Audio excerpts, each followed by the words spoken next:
하나님 말씀 우리 잠언 11장 말씀입니다. 자, 우리 잠언 11장 우리가 계속 솔로몬의 지혜를 우리가 함께 하고 있는데, 자, 우리가 11장을 보게 되는데 10장과 한번 우리가 좀 비교해서 어떤 차이가 있을까를 여러분들이 좀 보시면 오늘 이 말씀에서 더 새로운 은혜를 또 경험할 수 있을 것 같습니다. 우리 10장에서 우리가 중요하게 다뤘던 부분은 그런 거였죠. 의인이라고 하는 개념이 뭐냐라고 하는 그런 말씀을 함께 나눴습니다. 의인이라고 하는 것은 뭐라고 그랬죠? 여호와 하나님을 경외하는 사람, 그죠? 여호와 하나님을 경외하는 사람이었다. 그리고 그 말씀을 순종하는 사람. 세상의 지혜, 세상의 지식이 아니라 하나님으로부터 흘러나오는, 하나님의 말씀으로부터 흘러나오는 그런 지식과 지혜를 소유한 사람이다 라고 하는 거예요. 그래서 잠언에서 말하는 이 의인은 동시에 의인인 사람이 과연 결국 누굽니까? 지혜로운 사람이다. 하나님을 경외하는 사람이 지혜로운 거다, 이렇게 말할 수 있죠. 하나님의 말씀을 잘 듣고 묵상하는 사람들, 지금 여러분과 같은 사람들, 여러분들은 지혜로운 사람들인 줄 믿으시기 바랍니다. 나는 지혜로운 사람이에요. 오늘도 이 예배를 통해 우리가 다시 하나님의 말씀을 듣게 될 텐데, 이 들음을 통해서 우리가 다시 한번 지혜를 주시고, 그리고 하나님께서 우리에게 더욱더 현명하게 대처할 수 있도록 주님께서 인도하여 주실 줄 믿습니다. 그래서 오늘도 진보가 있는, 어제와 다른, 우리가 한 시간 전에 나의 모습과 다른 그런 변화가 나타나기를 주님의 이름으로 축원합니다. 오늘 저도 그런 마음으로 오늘 이 자리에 섰어요. 개인적인 거지만 제가 지금 마음이 조금 불편해요. 그렇다고 너무 이렇게 여러분 겁먹지 마시고 불편한데, 왜 그러냐면 이 주차 문제가 또 좀 이렇게 대두가 돼서 말하려고 하니까 갑자기 감정이 올라오네요. 지금 이걸 잘 제가 처리할 수 있도록 여러분 도와주십시오. 이게 3시간이 넘으면 다시 이렇게 리턴해서 주차하는 것을 하지 못하게 하겠다, 이렇게 돼서 저희들의 입장에서는 지금 이건 참 불편한 일이기 때문에 이 문제를 놓고 어제 좀 이렇게 제가 좀 이렇게 감정적으로 좀 안 좋았어요. 어제 좀 잠도 좀 설치고 좀 그랬었는데, 왜냐하면 뭐 내 성질대로 한다면야 뭐 되겠죠. 하지만 이거를 잘 얘기도 해야 되고, 또 우리가 이 안에서 우리가 또 불편하지 말아야 되고, 또 우리 성도들도 불편하지 말아야 되고, 이런 것들 때문에 어떤 결과가 나올지는 모르겠지만 어쨌든 참 지혜가 필요한 그런 때라고 생각합니다.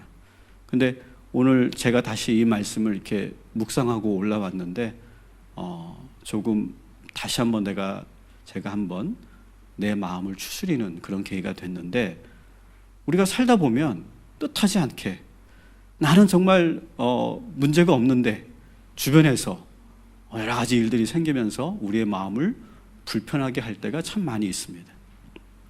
그럴 때 오늘 하나님께서 우리에게 주시는 말씀을 통해 새로운 지혜를 얻고, 또 하나님이 우리에게 새로운 마음을 허락하여 주실 줄 믿습니다. 그래서 이 10장에서는 의인이라고 하는 개념을, 여호와 하나님을 경외하는 사람이다 라고 하는 개념, 그리고 그 의인은 지혜로운 사람이다 라고 하는 것을 계속해서 말씀을 드렸죠. 어떻게 보면 10장은 신앙적인 측면에서의 지혜를 말하고 있어요. 영적인 차원에서의 지혜, 이렇게 말할 수 있어요. 자, 그러면 11장은 어떤 차원의 지혜를 말하고 10장과 11장을 비교하면 어떤 차이가 있을지를 우리가 한번 보도록 하겠습니다. 한번 여러분들이 제가 먼저 답을 가르쳐 드리기 전에 여러분들이 한번 본문을 그대로 읽고 우리가 한번 여러분들도 한번 그 느낌을 느껴보는 것이 더 중요하겠다 생각이 듭니다. 그래서 우리 한번 좀 길지만 31절까지 한번 우리 한 절씩 교독해 보도록 하겠습니다. 제가 1절 먼저 읽을게요. 속이는 저울은 여호와께서 미워하시나 공평한 추는 그가 기뻐하시느니라. 교만이 오면 욕도 오거니와 겸손한 자에게는 지혜가 있느니라. 정직한 자의 성실은 자기를 인도하거니와 사악한 자의 패역은 자기를 망하게 하느니라. 재물은 진노하시는 날에 무익하나 공의는 죽음에서 건지느니라. 완전한 자의 공의는 자기의 길을 곧게 하려니와 악한 자는 자기의 악으로 말미암아 넘어지느니라. 정직한 자의 공의는 자기를 건지려니와 사악한 자는 자기의 악에 잡히리라. 악인은 죽을 때에 그 소망이 끊어지나 불의의 소망이 없어지느니라. 의인은 환난에서 구원을 얻으나 악인은 자기의 길로 가느니라. 악인은 입으로 그의 이웃을 망하게 하여도 의인은 그의 지식으로 말미암아 구원을 얻느니라. 의인이 형통하면 성읍이 즐거워하고 악인이 패망하면 기뻐 외치느니라. 성읍은 정직한 자의 축복으로 인하여 진흥하고 악한 자의 입으로 말미암아 무너지느니라. 지혜 없는 자는 그의 이웃을 멸시하나 명철한 자는 잠잠하느니라. 두루 다니며 한담하는 자는 남의 비밀을 누설하나 마음이 신실한 자는 그런 것을 숨기느니라. 지략이 없으면 백성이 망하여도 지략이 많으면 평안을 누리느니라. 타인을 위하여 보증이 되는 자는 손해를 당하여도 보증이 되기를 싫어하는 자는 평안하니라. 유덕한 여자는 존영을 얻고 근면한 남자는 재물을 얻느니라. 인자한 자는 자기의 영혼을 이롭게 하고 잔인한 자는 자기의 몸을 해롭게 하느니라. 악인의 삭은 허무하되 공의를 뿌린 자의 상은 확실하느니라. 공의를 굳게 지키는 자는 생명에 이르고 악을 따르는 자는 사망에 이르느니라. 마음이 굽은 자는 여호와께 미움을 받아도 행위가 온전한 자는 그의 기뻐하심을 받느니라. 악인은 피차 손을 잡을지라도 벌을 면하지 못할 것이나 의인의 자손은 구원을 얻으리라. 아름다운 여인이 삼가지 아니하는 것은 마치 돼지코의 금고리 같으나 의인의 소원은 오직 선하나 악인의 소망은 진노를 이루니라. 흩어 구제하여도 더욱 부하게 되는 일이 있나니 과도히 아껴도 가난하게 될 뿐이니라. 구제를 좋아하는 자는 풍족하여질 것이요 남을 윤택하게 하는 자는 자기도 윤택하여지리라. 곡식을 내놓지 아니하는 자는 백성에게 저주를 받을 것이나 파는 자는 그의 머리에 복이 임하리라. 선을 간절히 구하는 자는 은총을 얻으려니와 악을 더듬어 찾는 자에게는 악이 임하리라. 자기의 재물을 의지하는 자는 패망하려니와 의인은 푸른 잎사귀 같아서 번성하리라. 자기 집을 해롭게 하는 자의 소득은 바람이라. 미련한 자는 마음이 지혜로운 자의 종이 되리라. 의인의 열매는 생명나무라. 지혜로운 자는 사람을 얻느니라. 다 같이 보라 의인이라도 이 세상에서 복을 받겠거든 하물며 악인과 죄인이리요. 아멘. 자, 오늘 이 문장도 우리 10장과는 문장이 똑같습니다. 악인은 어떠하고 의인은 어떠하다. 그래서 반어적인 문장이다. 이렇게 말씀을 드렸습니다. 그래서 긍정적인 그러한 유형의 사람들 혹은 긍정적인 행동, 반면에 부정적인 유형의 사람들, 부정적인 행동, 이렇게 나누어서 이 문장이 이루어져 있다라고 하는 것을 우리가 볼 수 있고요.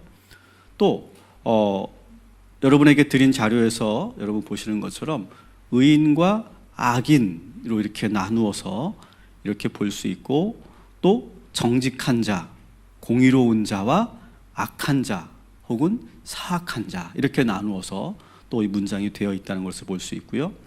또 타인에게 유익을 주는 사람과 타인에게 해를 끼치는 사람, 이렇게 나누어 볼 수 있고요. 또 우리 그리스도인으로서 어떤 경제 윤리를 가지고 있어야 되는지, 대해서도 경제윤리와 경제적인 비윤리적인 문제를 다루고 있다. 이렇게 나누어서 볼 수 있습니다. 자, 한번 11장의 차이가 뭘까요? 10장과 11장을 이렇게 한번 나눠봤는데 10장은 아까도 말씀드린 것처럼 영적인 지혜, 신앙적인 지혜를 말하고 있다. 이렇게 말할 수 있고요. 11장은요. 일상 사회생활에서 인간관계 속에서 살아야 할 구체적인 지혜들을 다루고 있어요. 그러니까 공동체 안에서 사회 이론으로서 이웃들을 어떻게 대해야 하는지, 이웃들과 어떤 관계로 살아야 되는지, 어떤 태도로 살아야 되는지 실질적인 그러한 지혜를 다루고 있다. 이렇게 말할 수 있습니다. 그래서 사회생활하면서 정직하게 사는 것이 얼마나 중요한지를 강조하고 있고요. 또 왜 악하게 살면 안 되는지, 또 악하게 살면 어떤 결과를 초래하는지 이것을 다루고 있습니다. 그리고 이웃에게 해를 끼치는 것 자체가 미련한 것이다. 이렇게 가르치고 있습니다. 그리고 우리 그리스도인은 어떤 경제관, 어떤 물질관을 가지고 어떤 경제 윤리를 가지고 살아야 하는지를 다루고 있다라고 하는 것이죠. 그래서 제가 제목을 이렇게 붙였죠. 따라합시다. 지혜로운 사람은 윤리적인 사람이다. 우리는 지혜와 윤리를 따로 생각하려고 자꾸 할 때가 있어요. 근데 결국 지혜로운 사람은 윤리적인 사람이에요. 여러분, 우리 그리스도인들이 오늘 한국의 개신교가 가지고 있는 잘못된 오해가 하나 있어요. 그것은 뭐냐면, 제가 주일날에도 이 내용을 좀 다뤘는데, 우리는 행위로 구원받지 않는다. 이 말을 우리가 왜곡하게 될 때가 있어요. 행위로 구원받지 않는다라고 하니까 우리는 자꾸 행위가 중요하지 않다라고 생각할 때가 있어요. 행위는 중요하지 않고 영적인 것이 중요하다. 영적인 것만 중요하다. 이렇게 생각한다는 거죠. 그러다 보니까 우리 한국 교회가 잘못된 방향으로 갔는데, 교회에서 강단에서 설교자들과 목회자들이, 교회 지도자들이 그리스도인으로서의 행위에 대해서 가르치지 않아요. 영적인 것만 가르쳐요. 여러분, 물론 신앙생활에서 영적인 것이 대단히 중요하죠. 그렇지만 행위가 중요하지 않은 게 아니에요. 우리는 행위로 구원받지 않아요. 분명히 말씀드립니다. 행위로 구원받지 않아요. 그러나 우리는 구원받았어요. 우리는 구원받은 우리가 해야 될 것은, 따라합시다, 착한 행실. 이거 주일날 제가 했던 거예요. 우리는 행위로 구원받지 않지만 이미 우리는 구원받았어요. 그렇지만 우리가 해야 될 것은 착한 행실이라는 거예요. 구원받았으니까, 목표를 이루었으니까 아무렇게도 살아도 되는 게 아니라는 거예요. 윤리나 도덕이 중요하지 않다, 이렇게 말하는 제가 설교자도 본 적이 있어요. 이건 대단히 위험한 발언이에요. 행위가 구원의 수단은 아니지만 우리가 윤리적으로 도덕적으로 살지 말라는 얘기는 절대 아니라는 것을 여러분 잊지 마시기 바랍니다. 저는 이것을 몇 번이고 우리 성도들에게는 강조해드리고 싶어요. 행위는 구원받은 자가 구원받았기 때문에 저절로 우리의 삶에서, 우리의 몸에서 흘러나와야 하는 열매와 같은 거예요. 구원받은 자가 저절로 드러나야 하는 그런 착한 행실이 바로 우리들의 모습에 있다는 거예요. 만약 우리가 구원받았다라고 내가 확신을 하는데, 내가 구원받았다고 내가 믿고 있는데, 말은 그렇게 하는데 그 사람의 행동이 도덕적이지 못하다면 그 사람의 구원을 다시 돌아봐야 된다는 거예요. 구원받았다고 말하면서 여전히 세상에서 죄를 짓고도 괴로워하지 않는다면, 회개하지 않는다면 우리가 연약하지만 그래도 내가 더 착한 행실을 하려고 하고 내가 더 도덕적으로 살려고 내가 몸부림치지 않는다면 우리의 신앙을 점검해 봐야 된다는 거예요. 행위는 구원의 수단이 아니지만 구원받은 우리들에게 저절로 흘러나오고 드러나야 하는 그러한 열매임을, 결과임을 여러분 잊지 마시기 바랍니다. 그리스도인들은, 오늘 우리 한국의 그리스도인들은 이 사실을 잘 강단에서 듣지를 못해요. 배우지 못했어요. 고민하지 않게 만들었어요. 우리는 그냥 구원받았다, 그것으로 우리는 기뻐하는 것으로 끝난단 말이죠. 여러분, 우리가 교회 안에서 구원받았다고 기뻐하고 즐거워하지만 구원받은 우리를 솔직히 세상 사람들은 우리를 어떻게 보고 있는가? 이것을 우리는 생각해 봐야 된다는 거예요. 나는 막 기뻐하는데, 나는 구원받았으니까 나는 바라는 것을, 내가 목적한 바를 내가 이뤘으니까 그것으로 끝나는 것이 아니라 구원받았다고 하는 우리가 세상 사람들에게는 어떻게 보이느냐라고 하는 거예요.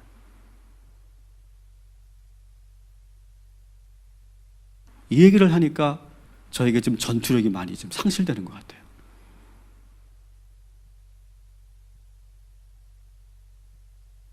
물론 세상이 악해서 우리를 핍박하는 것일 수도 있어요.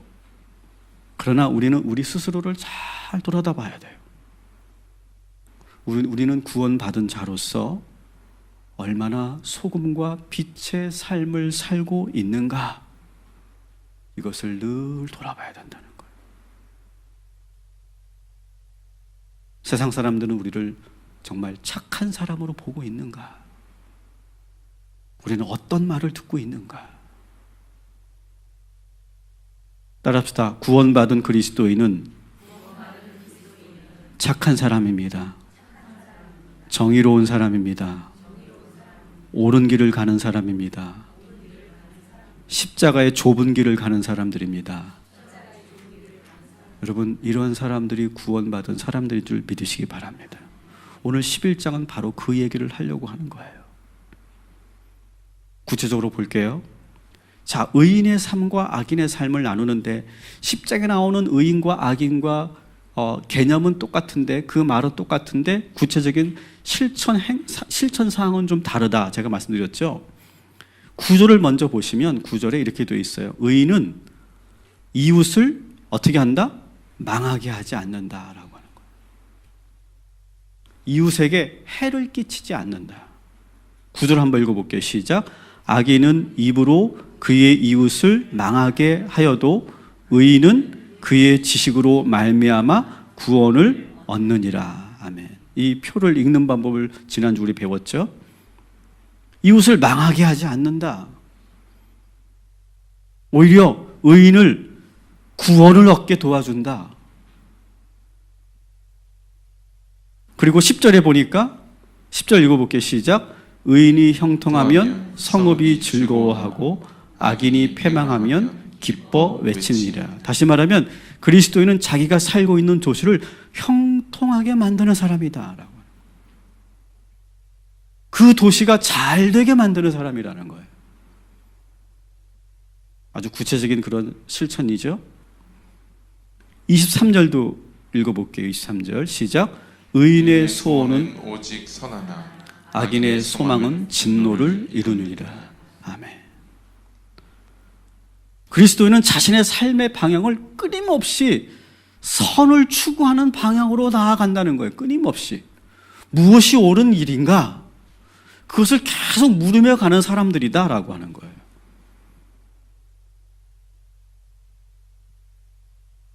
그리고 또한 의인은 어떤 사람들이냐?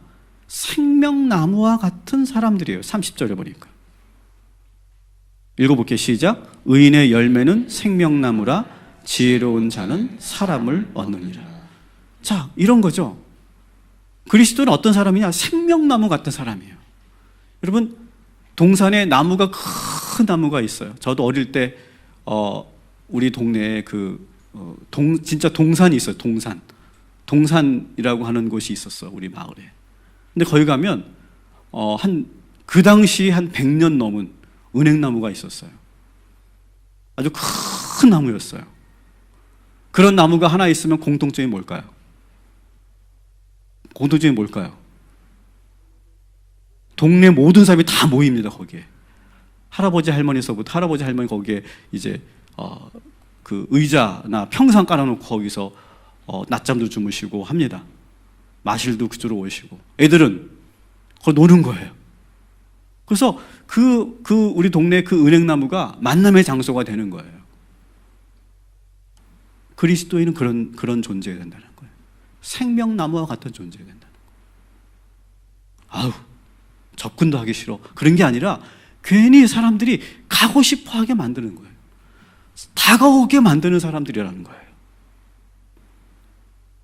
그래서 생명나무여서 많은 사람들이 모여들게 만들고 그 아래서 쉼을 얻고 그 안에서 힘을 공급받도록 도와주는 그런 나무여야 된다라고 하는 거예요. 이렇게 그리스도인이 의인으로 살아갈 때 8절에 보니까 어떻게 그 결과가 나옵니까? 8절 있습니다. 시작. 의인은 환난에서 구원을 얻으나 악인은 자기의 길로 가느니라. 아멘. 이렇게 살아갈 때 그리스도인은 환난에서 구원을 얻고 14절 같이 읽어볼게요. 지략이 없으면 백성이 많아도 지략이 많으면 평안을 누리리라. 평안을 얻게 된다는 거예요. 이렇게 살면. 그리고 31절에 보니까 반드시 하나님으로부터 축복을 받게 된다. 여러분, 이렇게 의인으로서 우리가 살고 있는 이 도시를 형통케 하고 생명나무와 같이 여러분 주변에 많은 사람들이 모여들게 하고 우리끼리만 모이는 것이 아니라 모두가 모여들게 하고 그리고 더욱더 흥하게 하고 생명 있게 만드는 그러한 지혜를 갖게 되기를 주님의 이름으로 축원합니다. 또 두 번째 다루는 것은 정직한 자와 악한 자라고 하는 그러한 문장 패턴으로 되어 있는 구절들을 우리가 보게 되는데 따라합시다. 그리스도인은 정직한 사람입니다. 정직한 사람이어야 돼요. 공의롭고 정의로운 사람이어야 돼요. 우리가 살고 있는 이 도시에서 우리는 정직하게 살려고 노력해야 돼요. 그렇게 되면 11절에 보면 우리가 이렇게 공의롭게 살려고 하면 어떻게 되는지 11절 같이 있습니다. 시작.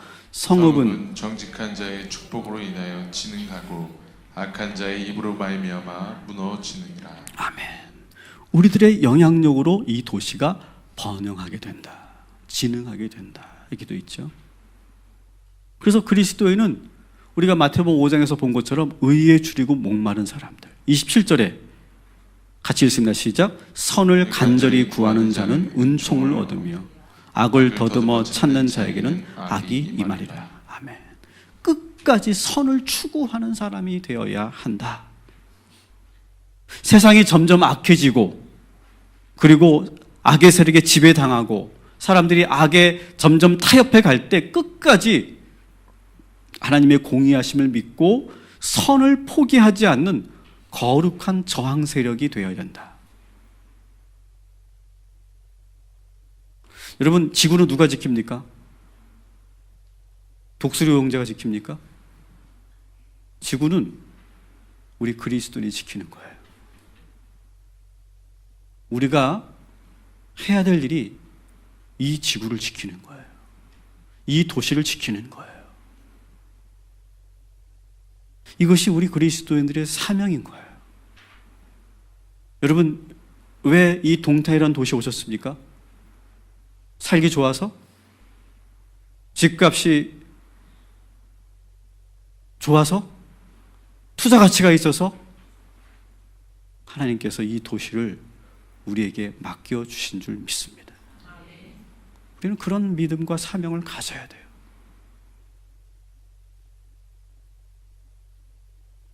그리고 이렇게 정직하게 공의롭게 살아가는 자는 결국 승리하게 된다. 3절, 5절 같이 읽어보겠습니다. 시작. 정직한 자의 성실은 자기를 인도하거니와 악한 자의 패역은 자기를 망하게 하느니라. 완전한 자의 공의는 자기의 길을 곱게 하려니와 악한 자는 자기의 악으로 말미암아 넘어지리라. 아멘. 결국은 정직한 사람, 공의로운 사람이 이기게 돼 있다. 혹시 여러분 속으로 이렇게 생각하는 분 없어요? 목사님은 세상을 모르셔서 그래요. 어떻게 정직한 사람이 이깁니까? 어떻게 공의로운 사람이 이깁니까? 세상은 그런 게 아니에요, 목사님. 목사님은 너무 모르세요. 교회만 이렇게 계시니까 이 세상이 어떤지 모르세요. 어떻게 돌아가는지 모르세요. 혹시 그런 마음 갖고 계신 분들 혹시 계십니까? 회개하시기 바랍니다. 저도 알 거 다 알아요. 그러나 우리는 이 믿음을 우리가 포기하면 안 돼요. 하나님은 공의를 통해 반드시 이루시고 공의가 승리하게 될 줄 믿습니다. 이 믿음을 우리는 가져야 돼요, 먼저. 그리고 저는 실제로 역사와 이 세상은 여전히 하나님의 주관하심 속에 있음을 믿습니다. 그래서 우리를 넘어지지 않도록 도와주시는, 우리가 공의롭게 살려고 할 때 우리를 넘어지지 않도록 도와주시는 그 하나님을 오늘 붙잡으시기를 주님의 이름으로 축원합니다. 또 우리 세 번째 주제는 뭐냐? 지혜로운 사람은 어떤 사람이냐? 타인에게 유익을 주는 사람이에요. 그래서 이웃들에게 유익을 주는 사람이에요. 우리는 지혜하니까 우리는 어떻게 생각하냐면 이 치열한 경쟁 사회 속에서 우리만 알고 있는 어떤 그런 지혜를 가지고 나만 이렇게 잘 되는 어떤 방법, 그것을 하나님께서 가르쳐 주시겠지, 이런 기대를 여러분 가지고 오셨다면 이것은 착각이라는 거죠. 진정한 지혜는 뭐냐? 타인에게 해를 끼치지 않고 유익을 주는 것이 지혜예요. 그래서 여러분 고린도전서 13장 5절에 보면 사랑은 뭐라 그래요? 자기의 유익을 구하지 아니하는 거다. 여러분 사업을 할 때 남을 속이는 일을 하면 안 되는 거예요. 이건 너무나 당연한 건데 우리는 이 당연함을 우리는 지키지 않을 때가 있어요. 1절 같이 읽겠습니다. 시작. 속이는 저울은 여호와께서 미워하시나 공평한 주는 그가 기뻐하시니라. 아멘. 자, 이건 뭐예요? 그리스도인이 지금 장사를 하는 거겠죠. 아마 쌀가게 같은 걸 하는 거겠죠. 쌀을 파는 거예요. 근데 이 저울을 속이는 거예요. 그래서 돈을 버는 거예요. 그렇게 하지 말아라는 거예요. 사업을 할 때 거래처를 속이고 소비자를 속이는 일을 우리 그리스도인들이 해서는 안 된다는 거예요. 12절 같이 읽습니다. 12절 시작. 지혜 없는 자는 그의 이웃을 멸시하나 명철한 자는 잠잠하느니라. 아멘. 나 오늘 싸워야 되는데 오늘 왜 이 말씀을 자꾸 주시는지 모르겠어요.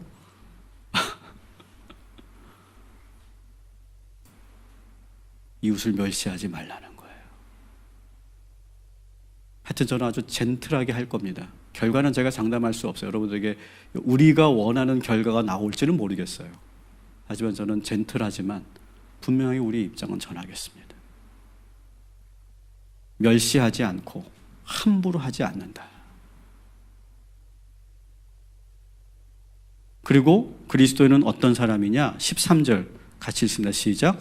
두루 다니며 함담하는 자는 남의 비밀을 누설하나 마음이 신실한 자는 그런 것을 숨기느니라. 아멘. 자, 이런 일이 있을 때 주로 어떻게 보통 사람들은 합니까? 나와 뜻을 같이 하는 사람들 모으게 합니다. 이렇게 막 모으게 해가지고 막 험담을 하는 거죠. 막 비판을 하는 거죠. 막 비난을 하기 위해서 분위기를 만들어서 뭔가 이렇게 압력을 행사하려고 하는데 그것도 하지 말아라. 여기저기 다니면서 함담하지 말아라. 험담하지 말아라.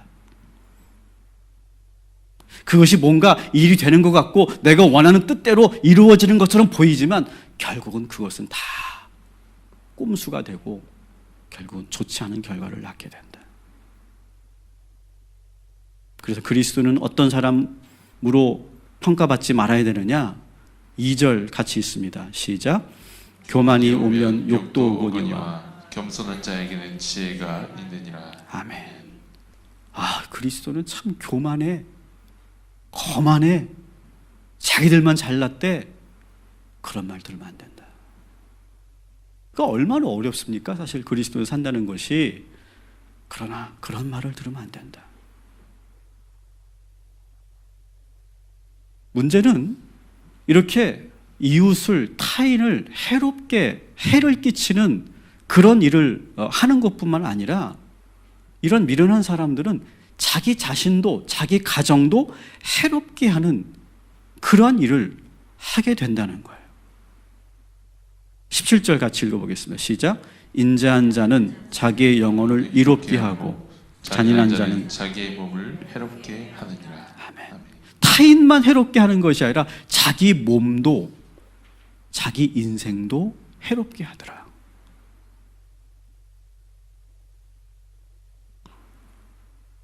여러분 또 29절 같이 읽어볼게요. 자기 집을 해롭게 하는 자의 소득은 바람이라. 미련한 자는 마음이 지혜로운 자의 종이 되리라. 아멘. 그래서 여러분, 지혜는 뭐냐? 이웃을 해하지 않는 것. 그리고 겸손하게, 정직하게, 의롭게 살아가는 것. 이것이 계속 손해보는 것 같지만 길게 본다면 그것이 결국 하나님께서 도와주시는 그런 통로가 되고 하나님의 방법으로 모든 것이 형통하게 되는 길인 줄 믿으시기 바랍니다. 그래서 우리가 조급하면 안 돼요. 사업을 하실 때도 그렇고요. 무슨 일을 하실 때도 조급하면 안 돼요. 인간적으로 자꾸 생각하려고 하면 안 돼요. 자꾸 꼼수를 차리려고 하면 안 돼요. 이러한 지혜를 가지고 묵묵히 견뎌나가고 일관된 그런 원칙을 가지고 살아갈 때 길게 보면 결국 이런 사람들이 잘 되게 돼 있고 승리하게 될 줄 믿습니다. 마지막으로 경제 관련해서 그리스도들은 어떠한 모습을 보여야 되는가를 지금 다루고 있습니다. 사실 우리 그리스도인들이 가장 취약한 부분이 물질 부분인 것 같아요. 이런 일들은 그래도 어느 정도 할 수 있는데 이 물질의 문제가 걸리면 상당히 우리가 시험에 들기도 쉽고 우리가 유혹에 넘어가고 많은 그런 죄를 지을 때가 많이 있죠. 그래서 우리가 이 물질의 문제에 있어서도 하나님의 지혜를 들어야 되는데 4절을 한번 같이 읽겠습니다. 시작. 재물은 진노하시는 날에 무익하나 공의는 죽음에서 건지느니라. 아멘. 자, 우리는 기본적으로 무슨 생각을 해야 되느냐? 재물은, 불의한 재물은 무조건 재물을 말하는 것이 아니라 불의하게 얻은 재물은 나중에 심판날에 다 쓸모없게 된다는 거예요. 그리고 이 재물은 하늘나라에 가져갈 수도 없고, 그죠? 하늘나라에 쌓아둘 수도 없어요. 우리는 이것을 항상 기억해야 된다는 거예요. 오히려 그리스도인들은 자기가 소유하고 있는 이 물질을 어떻게 해야 되느냐? 24절부터 26절까지 같이 읽겠습니다. 시작. 흩어 구제하여도 더욱 부하게 되는 일이 있나니 과도히 아껴도 가난하게 될 뿐이니라. 구제를 좋아하는 자는 풍족하여질 것이요 남을 윤택하게 하는 자는 자기도 윤택하여지리라. 곡식을 내놓지 아니하는 자는 백성에게 저주를 받을 것이나 파는 자는 그의 머리에 복이 임하리라. 아멘. 자, 오늘 24절부터 26절까지 말씀은 어떤 사람을 지금 염두에 두고 쓰신 말씀 같죠? 아마 그 당시에 졸부들, 그 당시에 돈은 있지만 움켜쥐고 있는 사람들, 어떤 사람들을 아마 어쩌면 이 얘기를 직접 듣는 그 사람들은 어떤 사람이 떠올랐을 거예요. 아, 그 사람 그 사람 얘기하시는 거구나. 아마 떠올랐을 거예요. 우리도 이 얘기를 하면서 어떤 사람이 떠오를 수도 있죠. 오히려 막 흩어서 구제하여도, 그것을 막 모으려고 하지 않고 흩어 구제하여도 더 부하게 되는 사람들이 있더라. 실제로 있지 않습니까? 그리고 구제를 좋아하는 자가 더 풍족하게 된다. 곡식을 내놓지 않고 그것을 곡식들에게 곡식을 팔지 않고 움켜쥐고 있는 사람들, 그들은 백성에게 저주를 받게 된다. 그러나 그것을 푸는 사람들에게는 그의 머리에 복이 임할 것이다. 여러분, 우리가 열심히 돈을 버는 이유는 잘 쓰기 위해서임을 우리가 기억해야 돼요. 많은 사람들에게 이 세상에 유익하게 우리가 번 것이 흘러나가도록 해야 될 줄 믿습니다. 여러분들은 어떻게 생각하세요? 저는 이제 사순절이 돌아옵니다. 사순절이 언제일까요? 3월 6일입니다. 사순절이 돌아왔다는 건요, 1년 중에 이제 사순절이 지나면 이제 반이 지난다는 얘기예요. 그만큼 세월이 빠르다는 얘기이기도 한데, 우리 전사님들하고 기회를 하면서 우리가 사순절 기간 동안에 영적 금식을 하자. 뭐 식사 금식을 뭐 다 하자는 것은 아니고, 내가 커피를 금식하고, 내가 어떤 그런 나의 욕구를 금식하고, 그렇게 해서 그렇게 금식하고, 그리고 우리가 함께 그 모아진 그런 것을 우리가 헌금을 하면, 저는 이렇게 이번에는 좀 했으면 좋겠다. 우리가 돕고 후원해야 될 사람들이 참 많이 있지만, 이번에 3.1절 100주년을 저는 지내면서 저는 가장 그 가슴이 아픈 게 뭐냐면, 독립운동을 했던 후손들이 있잖아요.